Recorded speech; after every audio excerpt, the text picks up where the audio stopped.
É ciclismo e o trânsito. Parece sempre uma guerra sem fim. Quem pedala há muito tempo, ou para quem está começando agora, sempre vai se deparar em um momento ou outro com esse tema. Rapaz, parece que a gente nunca vai alcançar um fim nessa discussão, nessa aparente guerra. Mas eu penso que não é por aí.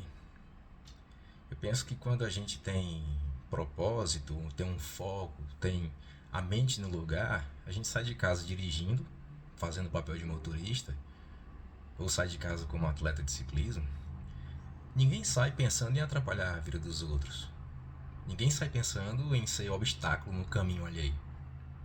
Então eu penso que a discussão deve começar por aí. Os ciclistas, quando estão treinando aqui na Marginal Tietê, eles não estão lá para atrapalhar trânsito. E os carros que andam mais devagar também não estão para atrapalhar os que estão andando mais velozes. Ninguém quer atrapalhar o caminho de ninguém. Então, o que a gente pode fazer? Eu acho que a primeira coisa que a gente pode fazer é tentar ser empático. É tentar perceber que a minha vida não tem que ser igual à dos outros. E a vida dos outros não tem que ser igual à minha. Se os ciclistas pedalam na avenida às 5 da manhã e eu passo de carro, de caminhão, de moto, seja como for, também às 5 da manhã, eu não tenho que querer que eles pedalem lá à noite, ou à tarde, ou meio-dia, ou que pedalem numa academia, ou que pedalem na ciclovia. Esses posicionamentos radicais de que bicicleta na ciclovia e acabou, penso que não é bem-vindo. E que para quem busca um fim harmônico. A gente vê muito na internet os comentários de pessoas dizendo assim: bike na ciclovia e acabou. Aí a primeira pergunta que a gente pode fazer para quem afirma isso é: você anda? E a pessoa vai dizer: não, não anda. Então, como é que você vai falar de uma coisa que você não conhece? É a mesma coisa que eu dizer que a acessibilidade para pessoas com deficiência física não é necessário. Pessoas que possuem a necessidade de uma adaptação especial não é necessário. Eu não tenho essa dificuldade e afirmo que os outros não precisam ter. Mas é a partir do momento que a gente começa a viver que a gente começa a compreender e ser mais empático. Então, essa discussão de ciclismo e trânsito é algo que um comentário rende muitas discussões e eu penso que isso aí tem que ser minimizado. Porque, a bem da verdade, a maioria das pessoas que estão naquele momento de dirigindo, exercendo o papel de motorista, elas são pessoas bacanas, legais. Eu vejo mais pessoas educadas, gentis, inclusivas, do que aqueles frustrados, revoltados, cheios de barbárie no corpo, às vezes tentando descontar nas pessoas na rua que não tem nada a ver com as dores que eles têm. Ah, lugar de bike não é na estrada. Certo, tudo bem. Tem muita coisa na estrada que também não deveria ser lugar e tá lá. Ah, mas é porque o artigo 200 e tanto lá do CTB, do Código de Trânsito, afirma que a bike é não sei o que. Pois é, a gente tem muitas leis também que não são cumpridas. Então, não adianta a gente querer encontrar regulamentação na vida alheia se a gente não tem dentro de si a eficácia social do respeito, da educação, do compartilhamento no ambiente público. Então, quando eu estou no ambiente público, que é o trânsito, é a natureza do convívio, eu estou ali para respeitar a minha vontade e a vontade dos outros também. Então, para isso, eu preciso ter empatia, colaboração.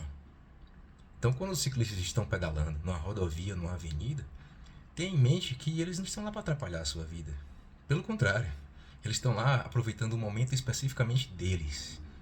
Eles não lhe conhecem, não sabem quem é você, e pouco importa os problemas que você tem. Por quê? Porque cada um tem os seus. O cara que está pedalando lá às 3 da tarde, ele tem as atribuições dele, ou não, e pouco me importa. E o que eu quero dizer é que as pessoas que estão passando de carro, elas não são mais pessoas do que aquelas que estão passando a pé, de moto, de bicicleta. Porque cada um de nós, em um momento do dia, ou da vida, ou da semana, em um momento a gente é pedestre, outro momento a gente é ciclista, outro momento a gente é motorista, em um outro momento a gente é transeunte no transporte coletivo. Então a gente faz parte de um mundo em que todos estamos juntos. Todos nós estamos juntos nesse mundo. E a utilização da bike em meio aos carros não é para atrapalhar trânsito. Faz parte de muitas outras coisas que acompanham o trânsito também. E falar de lei, de código de trânsito, somente por si só, sem que as pessoas tenham dentro de si a consciência de que ali é um ambiente compartilhado, nenhuma lei vai fazer efeito. E a melhor lei que há é a lei do respeito, em primeiro lugar. Ah, Daniel, então quer dizer então que todos os ciclistas estão corretos, eles podem fazer o que quiser? Claro que não. O ciclista ele precisa ter uma vestimenta de boa visibilidade para contribuir na segurança do motorista também, dele, do ciclista e do motorista. Por isso, os instrumentos de sinalização são imprescindíveis. O ciclista deve andar sinalizado para que o motorista também possa fazer a parte dele em proporcionar segurança, evitar acidentes. Então, nem tudo é 100% de razão. O que eu quero dizer é: quantos de nós, por vezes, estamos fadados a causar acidente ou sofrer acidentes? Então, todo cuidado é pouco, conosco e com os outros. Então, o atleta de ciclismo que está lá pedalando, ele tem que tomar cuidado com o pedestre, com os outros carros. Ele não pode sair se jogando. E a pessoa que está dirigindo, está naquele momento ali, exercendo a função de motorista, ela tem que tomar cuidado com as outras pessoas, com os outros carros, com os ciclistas, com o pedestre e consigo própria. Então, o papo reflexivo aqui não é de encontrar quem tem razão ou deixa de ter. A conversa reflexiva aqui é de demonstrar que é o seguinte, que ninguém sai de casa para atrapalhar a vida de ninguém. Isso com raras exceções. Eu estou falando de pessoas em seu estado de equilíbrio, ou pelo menos, mais ou menos equilibrado. Ninguém sai de casa pensando em atrasar a vida alheia. Uma pessoa normal, uma pessoa de bem, não. Então, quando se depararem com pessoas que pedalam, que correm a pé, não custa nada respeitar aquele momento dela. Ficar questionando se está certo ou se está errado não vai contribuir em nada, nem para você e nem para aquela pessoa que está exercendo aquela atividade naquele momento. Então, se a gente não pode ser útil, é bom que a gente não seja nada. Se não tem algo de acréscimo para fazer, é bom que não se faça nada. Mas olhar com um julgamento a partir da nossa pré-compreensão não vai mudar a nossa realidade nem a realidade daquelas outras pessoas. Então essas críticas que fazem aos ciclistas, né, muitas críticas, muitos questionamentos, que tá errado, o ciclista é folgado, não sei o quê. Vai com calma, não é bem assim. Muitas pessoas ali venceram inúmeras enfermidades. A depressão, a obesidade, o diabetes. São momentos de confraternização. É uma prática ao ar livre, não demanda outra energia se não for energia física, a energia do próprio corpo. É diferente de uma academia que exige energia elétrica. Ah, Daniel, agora eu não posso mais praticar academia. Claro, você pode fazer o que você quiser. Não estou aqui para afirmar o que é certo ou errado. Eu estou falando dos pontos positivos, das benesses que o esporte ao ar livre proporciona. Seja o ciclismo e muitos outros esportes. O meu é o ciclismo. Então, por vezes eu sou motorista e por vezes eu sou ciclista. Quem pedala tem a possibilidade de se tocar e se tornar uma pessoa mais sensível aos problemas do trânsito. Porque quem anda de bike no trânsito percebe mais a cidade, os problemas da cidade, a escassez de espaço, a falta de paciência, de tolerância. E da mesma forma percebe o lado bom das coisas. Tem muito motorista gentil, educado, inclusivo. E é muito bacana quando você vê um caminhoneiro que passa pela gente, buzina, festeja, vibra com aquela prática esportiva. Motoristas inclusivos que ao longe reduzem a velocidade, fazem sinal de luz, concedendo a passagem, demonstrando respeito, demonstrando integridade. Porque ninguém é mais do que ninguém pelo simples fato de estar numa rodovia, no acostamento, na pista de rolamento. Ah, mas está certo ou está errado? E mais uma vez eu digo, a gente não está aqui para dizer quem está certo ou errado. A gente está aqui para compreender que estamos todos juntos. Que naquele momento, se a pessoa estava errada pela sua ótica, e daí você também tem seus erros. E nem por isso você vai querer ser crucificado quando estiver errado, pela ótica dos outros, não é verdade? Então a tolerância, eu penso que é uma palavra muito cabível nas relações entre o ciclismo e o trânsito.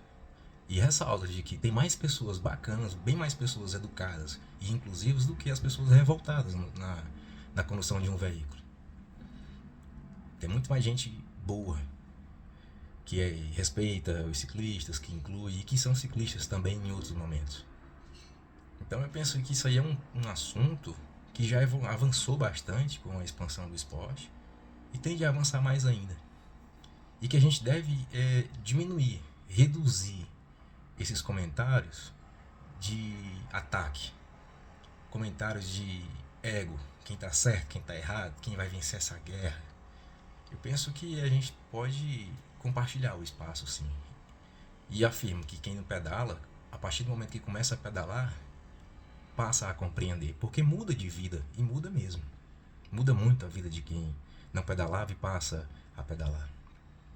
Por isso, pense bem, eu, você, todos nós, tenhamos mais cuidados uns com os outros no trânsito, porque ao chegarmos em casa, no trabalho, seja onde for, seja qual for o destino que nós estivermos nos deslocando, quando concluirmos o percurso, chegaremos em paz, cada qual cumprindo com o seu objetivo, a sua proposta, a sua meta daquele dia, o seu objetivo e por aí vai.